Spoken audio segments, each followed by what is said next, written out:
A lot of people talk a really good game about not wanting to pay higher taxes, but it's few who are willing to show up and do anything about it. I'll give you an example. Last week here in Lansing, Kansas, where I live, the city council was having their weekly meeting, and one of the agenda items was a tax increase. So I took a look at the proposal. I listened to the briefings about why the city staff says they need it. And I spoke to the council, and I commended them for the fact that they have held the line and not raised taxes when other taxing authorities like the county and the school board have not. You have held the line on revenue neutral for a long time when the county didn't, when the school board didn't. And so before I launch into my pleadings to keep doing that, I want to acknowledge that I know that, I realize that, and I appreciate that. I also went on and told them that the problem that I have isn't so much with the dollar amount, because I do realize equipment breaks and things happen that cities have to take care of. But the problem is the amount of giveaways that they are doing simultaneously while they're coming to us with their hands out.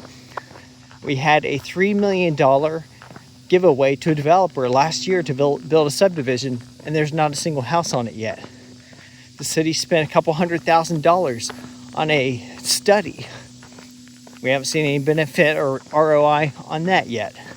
They're considering a request from another developer for another round of tax incentives, basically taxpayer giveaways, for people to build houses here.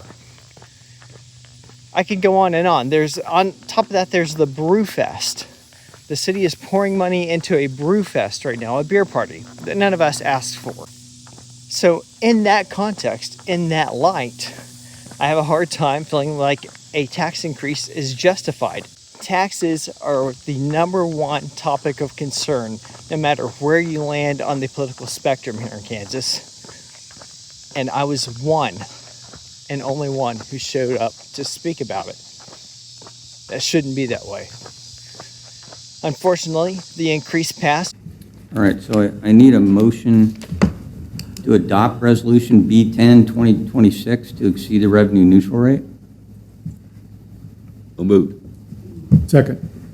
I have a motion and a second. Call a roll. Mr. Pierce? No. Mr. Brungard? Yes. Mrs. Hatcher? No.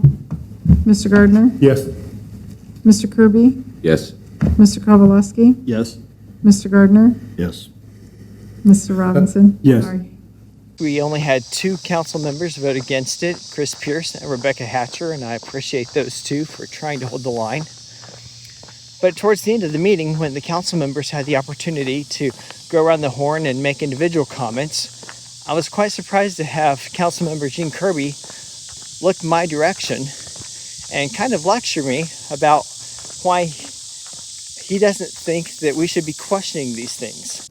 I have been here a long time. I've never seen somebody ask for something and then ask of them justify that to me. It's never happened.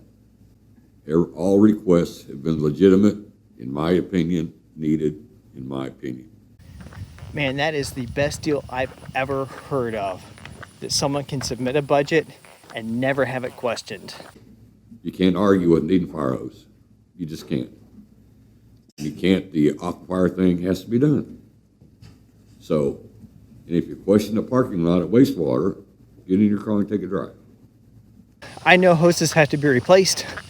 I know parking lots have to be maintained, but that's not what the argument is about.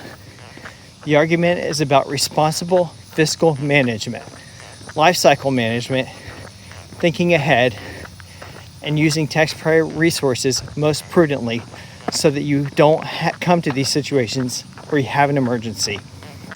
Mr. Kirby, I know you didn't like what I had to say, and that's fine. We can disagree on this, but here's the deal. It's your responsibility as an elected official to ask those questions. Many of our elected officials have the best of intentions when they run, and then they get into office and they get surrounded by the administrators who convince them that the sky is falling and that everything's an emergency, and that's why they need to vote to raise taxes again and again and again and again. And none of these administrators are ever fired or held accountable or have their pay affected for their failures to plan. So if you share my frustration about the out of control property taxes around here, do something about it. Show up to the meetings. Write to your elected officials. Make more noise than they can possibly ignore. Because they're not going to take care of this on their own.